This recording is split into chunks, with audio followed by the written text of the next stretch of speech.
Hello and welcome to LA Currents. I'm Anita Bennett. Over the past year, we've seen nationwide protests calling for an end to racial injustice and police brutality. But has anything really changed? Well, joining me to discuss these issues is Jody Armour. He's a law professor at USC and a scholar on racial justice. Thank you so much for being here. We're good to be with you. Yeah, so has anything changed?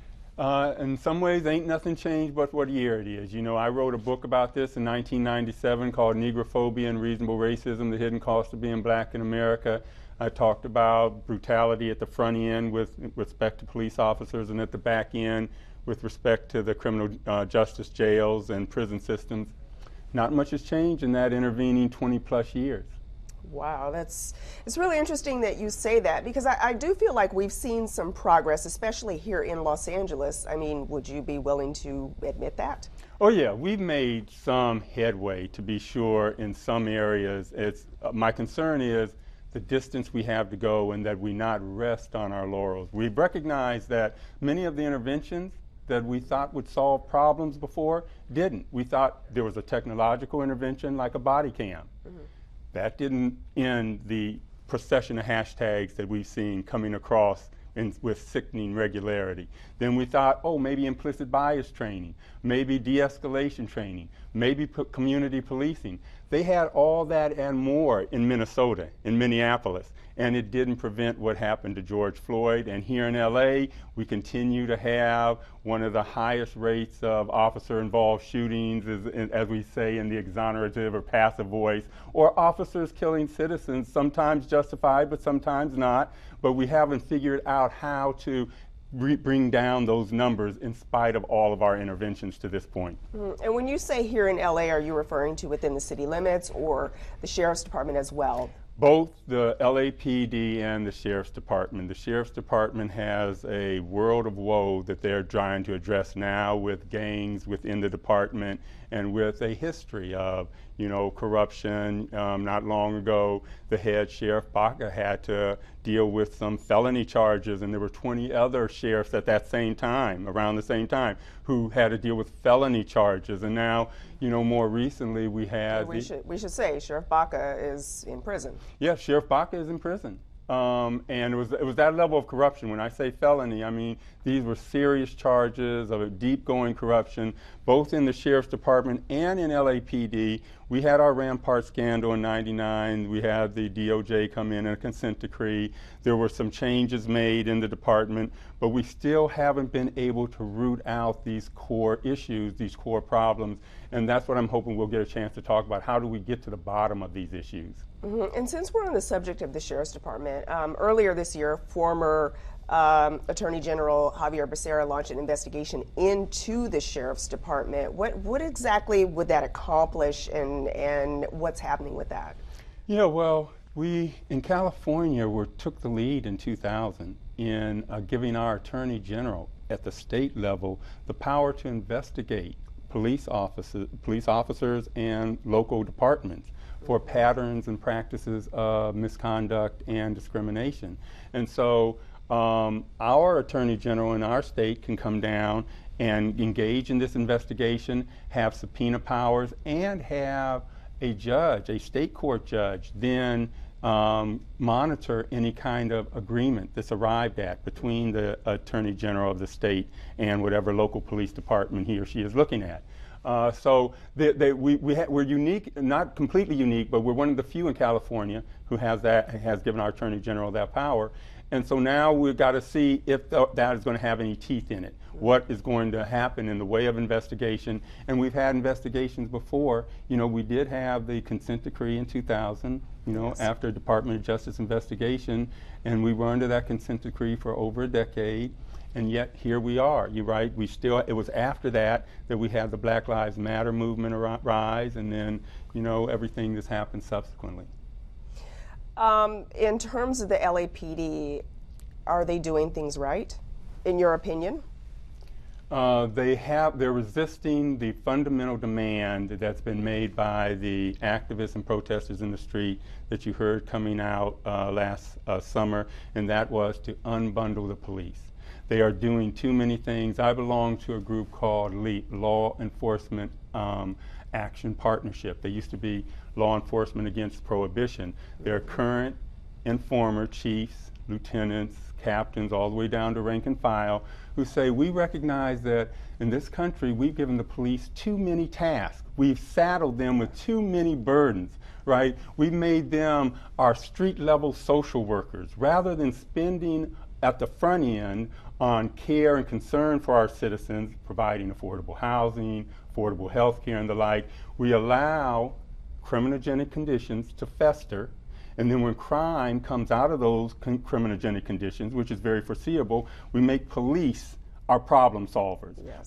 We send them in, and we make our jails the receptacles of our social failures. And so now the police are thrown in this nearly impossible position when we do that to them, of trying to move our social failures. Every crime is a social policy failure, can be looked at that way, from the street to the jail cells, and they're creating a reservoir of resentment in the process between them and the communities that they police. But there are efforts underway in the city of LA, say, to send social workers on certain calls, or folks who can deal with the homeless, and it doesn't have to be a police officer. So that's moving in the right direction. Okay, that's what I was trying to get at. So we are here in LA moving in the right direction. Oh, absolutely. Those are moves in the right direction. But we have to be really foundational in making these moves and recognize that we have to not just stop with dealing with mental health crises or the houseless problem, as we have been using police way too much with the houseless problem, but going after motor vehicle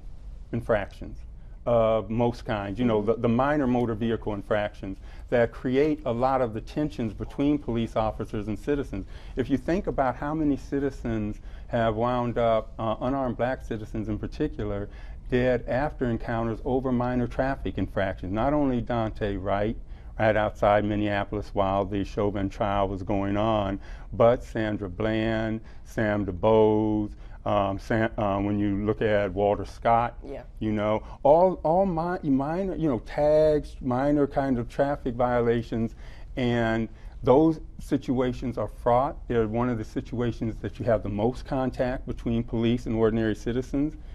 And the Supreme Court has given the police department a rule, it's called the pretext rule, that comes out of Wren, that says, here's an end run you can make around the Fourth Amendment. You normally have to have reasonable suspicion to pull someone over. But if you don't have reasonable suspicion, you just see a young black guy behind the wheel. That's not enough for reasonable suspicion, but you have a hunch.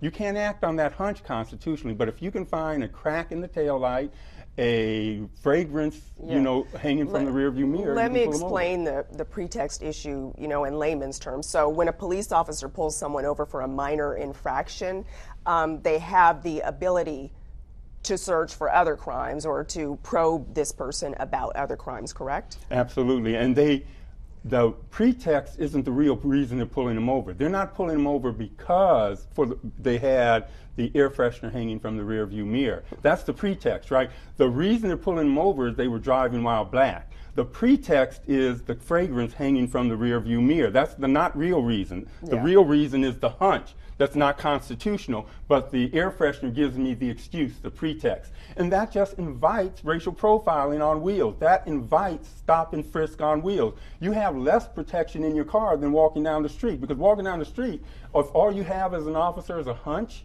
toward me, about me, you can't stop me. You can't detain me. You can't point to a tail light or an air freshener hanging from any part of my person as an infraction. You can do that in a car, right? So you have less protection in the car than on the street.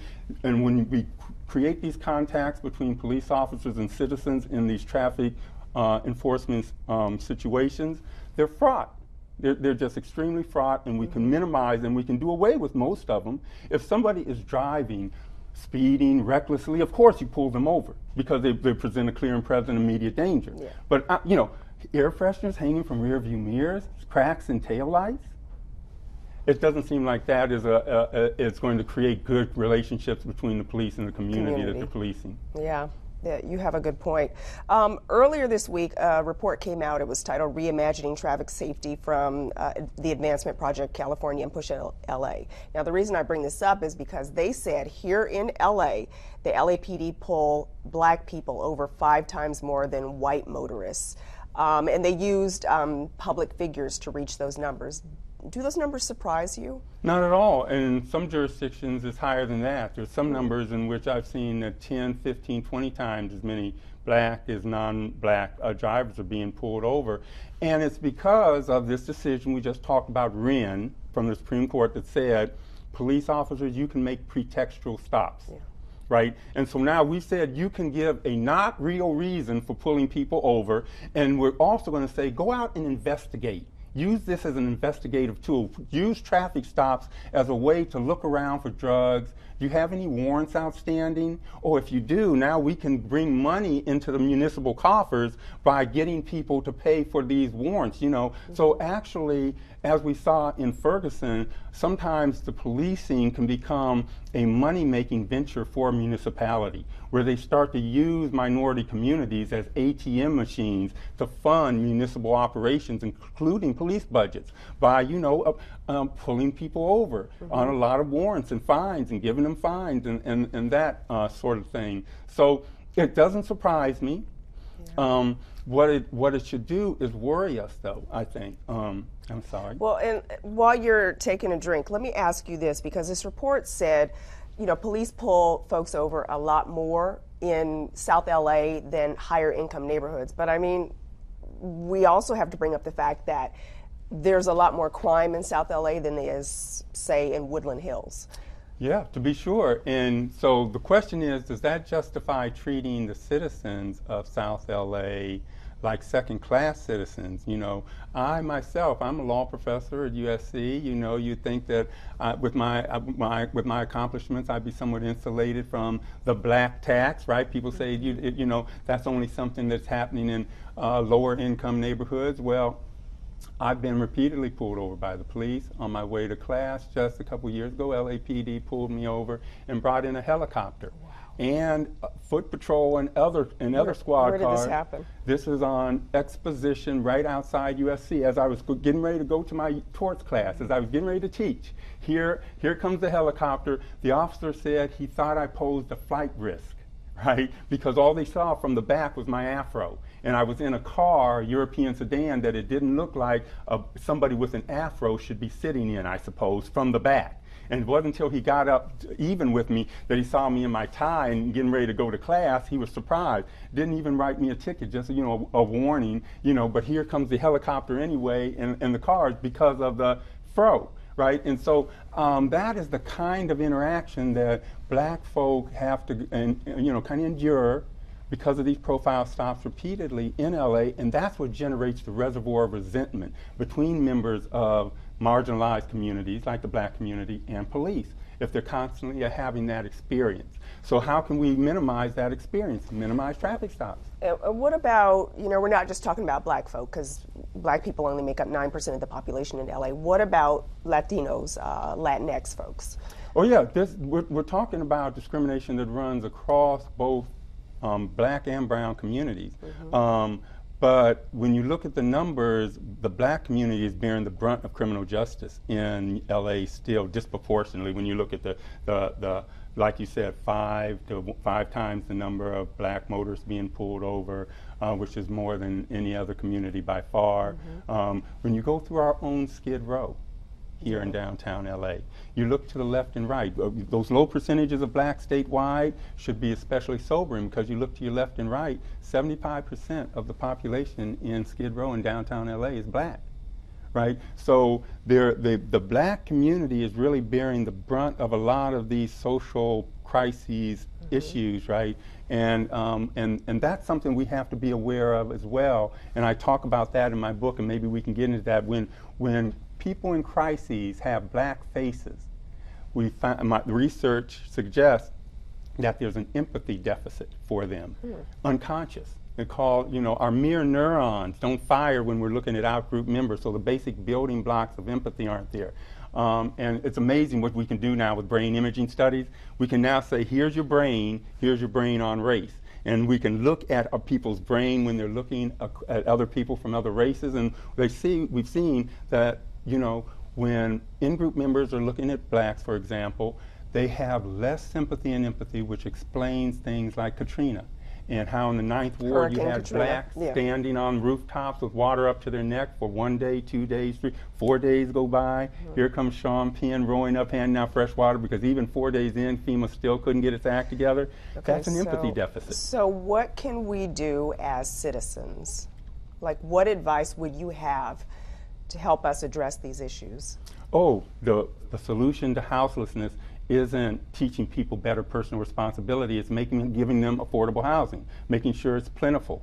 The solution to the healthcare problems is making healthcare affordable and presentable to everyone, right? So those kinds of basic flips in our orientation when we think about social problems. We don't just see victims who are symptoms of personal irresponsibility on their own part, but we see people who are really suffering from our lack of collective commitment to looking out for one another. Yeah. Let's talk a little bit about the Asian community and hate crimes. Figures show that they're up more than 50% against our Asian Americans here in the LA area.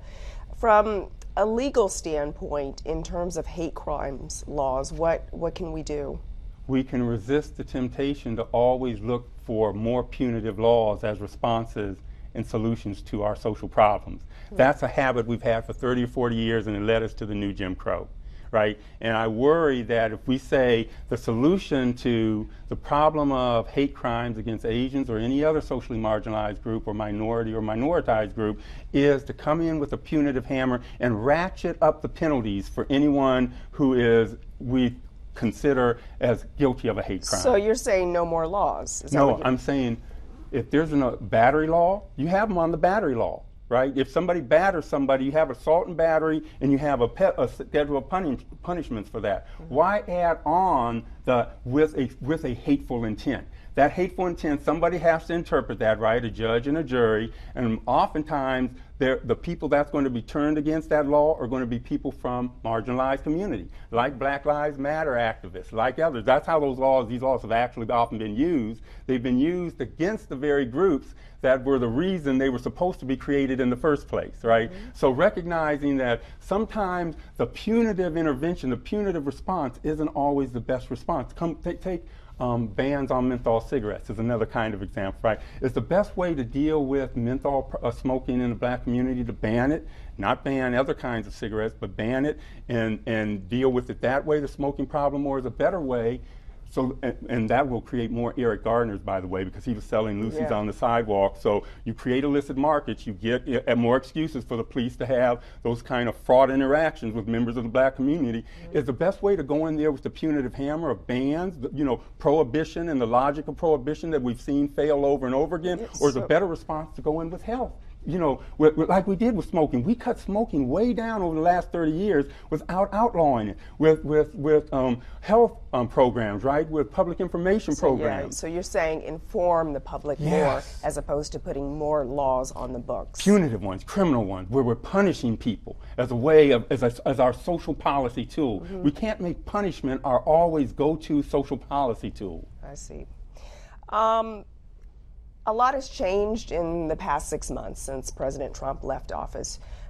Do you think that there's a potential for race relations to get better now that we don't have someone in the White House talking about, the Asian flu, or Mexicans are rapists, or LeBron James is dumb? We may have, we may make a lot of progress, but we may not. It's easy to forget sometimes that in between 92 and 2000, we had an explosion in the new Jim Crow. We had more black bodies locked up, between 92 and 2000 than 40 years before. 50 years before, right? Clinton came in with Joe Biden at the helm with harsher laws, the 94 crime bill, right? And before that, we had the 1986 Anti-Drug Abuse Act, which over half the Congressional Black Caucus supported. So a lot of the folks, mass incarceration, racialized mass incarceration, the new Jim Crow, has been a bipartisan affair, right, for a long time, right? For both Republicans and Democrats have been pushing for the carceral state, for 30 or 40 years, and now we're rethinking that. Yeah. Angelenos have brought in George Gascon, a progressive prosecutor. The Angelenos voted for Measure J, basically a defund the police measure, 10% of the LA unrestricted budget, which is up to $1 billion a year, $10 billion overall, up to $1 billion a year. Yeah, but there's already talk of recalling Gascon. Right. He just got in office. Yeah, just going on. What's more predictable than pushback? What's more predictable? There's going to be pushback and rear guard maneuvering, right, from the status quo. And if there wasn't, I would really then be worried. That's when I would worry, because then it would be like you're playing into something you're not even aware of being playing into. No, you expect that because we're talking about a revolution in consciousness that voters have led, right? Voters in California led with 3 strikes laws about 30 or 40 years ago. They led the nation, right? We were one of the most punitive states in the union. But over the last 7, 8 years, California has led the nation in going in the other direction. Proposition 47, taking all of these felonies down to misdemeanors. Proposition 57, legalizing marijuana. Voting in Chesa Boudin up in San Francisco. George Gascon down here. Measure J. The voters have led the politicians in a lot of ways. But crime is rising. Yeah, but crime goes up and down. You would expect crime to go up, wouldn't you, in a once-in-a-century pandemic when people have lost their jobs and are desperate, more desperate than ever before. They've already, many of them, been scratching out barely in existence, and now over the past year, we've caused even greater misery. Why would that be connected to the election of one DA who just got in 6 months ago? He just got in, but I'm not going to put this crime on regular citizens. We're letting more folks out of prisons as a result of COVID and other issues, and that's a big factor. But to demonstrate that that's a factor in the rise in crime, that's the question. Does letting more folks out mean they cause the rise in crime? Because something like COVID, correlation is not causation, right? We have COVID sitting right here in the middle that's making any of our inferences noisy about causal connections. And what we are finding, there's some recent studies, for example, out of Boston University that found that actually arresting people for misdemeanors makes it more likely that they're going to do felonies down the road. So our broken windows approach to policing for so long has actually been counterproductive. So sometimes we have to question what seems like common sense and look at the facts, look at the data. What does it say? Follow the data and the information. And what it's all saying is that we are wasting a lot of resources on a bloated punishment bureaucracy. You know, police, jails, prisons. Police, when they spend 5% of their time responding to calls that could be in any way characterized as violent, 5%. That means 95% of their time is spent doing what? You know, exactly, right? All communities, a lot of communities, I can't think of a community that doesn't want murders and rape solved in their community. Right? Every community wants that. But police are doing a horrible job at solving murders and rapes, right? And the clearance rate in a lot of cities is 35%, 40% or less, right? And that's because police are not solving those crimes. The clearance rate is going down. So why do you say they're not solving those crimes? Is it because they're too focused on other issues like addressing, dealing with unhoused individuals and things like that? Two things. Yes, one, going after turnstile jumpers and unhoused individuals and broken, windows kind of policing kinds of things. That siphons off a lot of resources. Number one, and then number two, over here, it's resource intensive to go after violent, to solve crimes. It takes a lot of woman and manpower. Yeah. And so if that is going over in another direction, it can't be directed where it can do the most good for communities that are crying out for effective law enforcement. And so the other big problem is there's no community trust and confidence. The way you solve crimes is by having a trust and confidence relationship with community members who will help you solve those crimes, right? Yeah. But if you have an adversarial relationship with these community members, you can't do your job. Your job is to solve crimes. You can't do it. That is a blanket statement. There's no trust. I would say. I'm going to say no trust, not no trust. I don't mean to say no trust. Thank you. But here's what you do have. The polls show in the black community, 62% say lack of trust and confidence in police. So that's not everybody by any means, but the majority, a significant majority. But those same communities say they want police in their communities, right? The same, at like a 65, 70% rate. It's almost a contradiction, sounds like it, but I think what you're saying, I'm agreeing with you in a lot of ways. What people are saying is, I don't have trust and confidence because I can't turn on the TV without seeing another incident. So that's, of course, going to rob me of a lot of trust and confidence on the one hand. On the other hand, I don't want to be a crime victim. And I want to minimize crime. I'd like to be able to cooperate with police more. I'd like there to be more trust and confidence there. We got to get there somehow. The number one way we got to get there is you got to stop shooting people. You know, on camera, under, you know, egregious circumstances that a lot of us look at and drop our jaws at. That just has to end. Now, how that's going to end, you know, police don't seem to have been able to get out of their way from doing that over the last year or so, right? They've been under a microscope. While the Chauvin trial was going on, you had Dante Wright arrive. Exactly. But in LA, we do have community policing. So is that something that we're doing better than other cities? Well, what does community policing mean? You know, we'll have to define terms. Well, you have officers, you know, I do a lot of stories in South LA. You have officers going out to housing projects and whatnot and just walking the beat, getting to know people in the community to help build trust. So does that make a difference from what you understand? Yeah, one of the things that the activists said clearly in the streets over the summer, and I agree with, is just making officers more friendly in the community isn't going to solve the problem. You know, if you give officers bad laws, for example, I don't care how friendly you make them with community members. Let's go back 10 years, right here in LA. And let's say you have great relationships between officers and communities, but officers are enforcing marijuana criminalization laws. So they're cracking down on community members for joints, left and right, right? Left and right. Now, I, as a community member, I don't care how friendly we are on the basketball court, you're locking me up for a joint. And you're not over in Brentwood locking up those kids for joints, for the same joints. So it's not just enough to have, you know, friendly relationships between officers and community members. We need real policy that protects community members from the wrong kinds of interactions with police officers. Okay, and when you say real policy, what does the LAPD need to do to build trust with the black community? Okay, first and foremost, acknowledge that they have a history that has been fraught with racism, and that the interventions made to this point have not worked. We're going to come together and we're going to try to reimagine community safety and give more than just lip service to that label, reimagine. But part of that will mean unbundling some of our roles, giving some of our roles over to others, and not viewing that as a diminution of who we are or what we are. And that's difficult. That's difficult.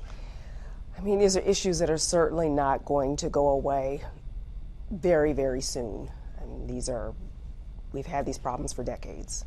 We've had them for decades, and we have to say to ourselves now, the fact that we keep having these same problems for decades, we keep waking up to the same racial injustice Groundhog Day over and over again, is telling us that our old solutions aren't working, right? Maybe we need new solutions. Maybe our old understandings of the problems have been misguided, frankly, right? They were when we were cracking down on people for marijuana, for example. There were a lot of people, including in law enforcement, who were making apocalyptic predictions about what would happen if we legalized marijuana. Oh my God, the sky is going to fall. Remember all that? Go back and look at some of that footage. It did not happen. You don't see that. You look at the numbers and you don't see it happen. And then you wonder, then why were we busting 60,000 people a year in California for marijuana at one time, right? For marijuana possession. Why were we doing that? It wasn't making us safer, but it was criminalizing whole communities, black and brown communities. It was doing that. And so hopefully we take that kind of awareness and say, let's radically rethink safety and community and get out of a punitive response to our social problems and come up with a non-punitive one. Well, this has certainly been a lively conversation. They are telling me to wrap, but I want you to just quickly, in 15 seconds, tell us the title of your latest book and what it's about. Yes, N*GGA Theory, Law, Language, Unequal Justice, and Unequal Justice in the Law, or if you're black, you can refer to it as nigger theory, law, language, unequal justice, and it's about what we're talking about, our shift from retribution, retaliation, and revenge as a moral compass when it comes to criminals toward restoration, redemption, and rehabilitation. We've seen that happen over the last 10 years. The Overton window has shifted in a jaw-dropping way. That's why we brought in Gascon with restoration, rehabilitation, and redemption as his moral framework, replacing Jackie Lacey with retribution, retaliation, and revenge, the traditional law and order DA as her moral framework. And so that's what we're in the middle of, and that's what my book is about. All right, Jody Armour, USC law professor and expert scholar on social justice. Thank you so much for being here. I'm Anita Bennett, and this has been LA Currents.